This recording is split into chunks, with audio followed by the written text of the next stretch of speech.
您现在正在收听的是美国俄亥俄州托利多教会的生活日志。今天要和您分享的题目叫继续茶包和水的故事。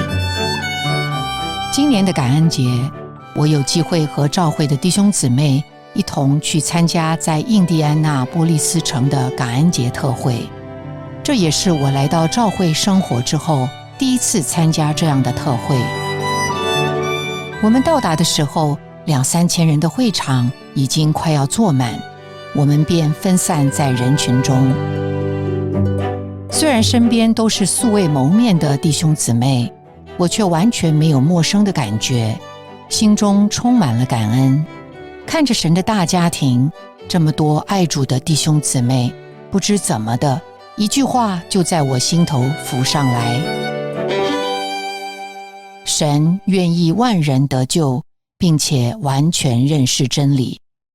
这句我再熟悉不过的话，今天变得不一样了。我知道这是主在我里面震动，让我懂了他所愿意的。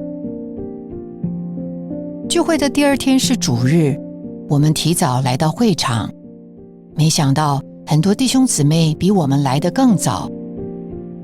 当众多弟兄姊妹唱诗赞美主的声音在我身边起此彼伏，这个时候另一节经文在我里面浮起来：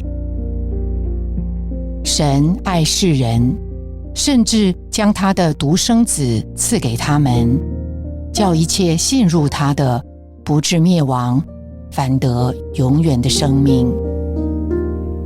我知道这是主再一次在我里面震动，再一次对我说话。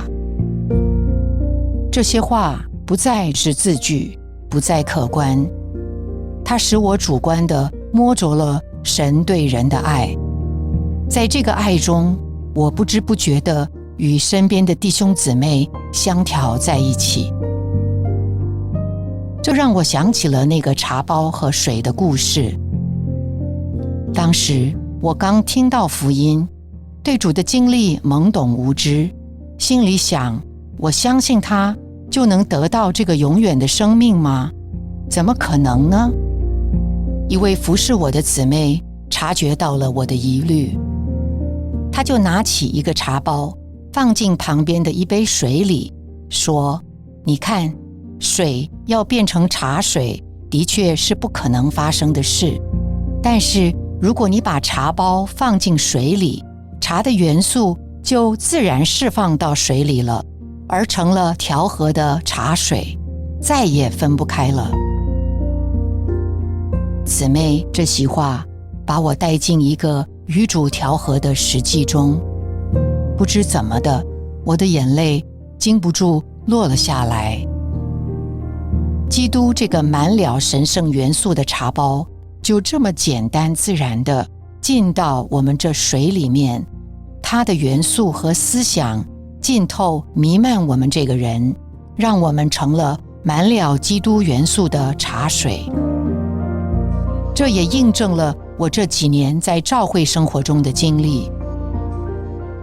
无论是我个人的追求，还是在身体里的交通，一切大大小小的活动，都是为了将我带进这个茶水的实际里。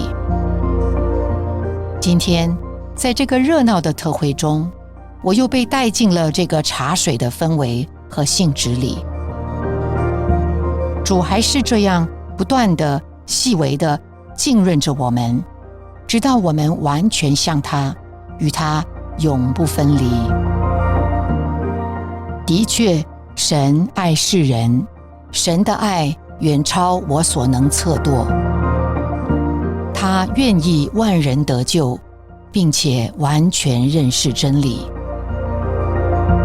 今天我的教会生活就是继续经历和享受这个茶包和水的故事。感谢您的收听，希望您能从今天的信息中得到亮光和启示。你的点赞、留言、分享、转发是我们持续制作的动力。我们的网址是 thechurchintoledo.org。期待我们下次空中再会。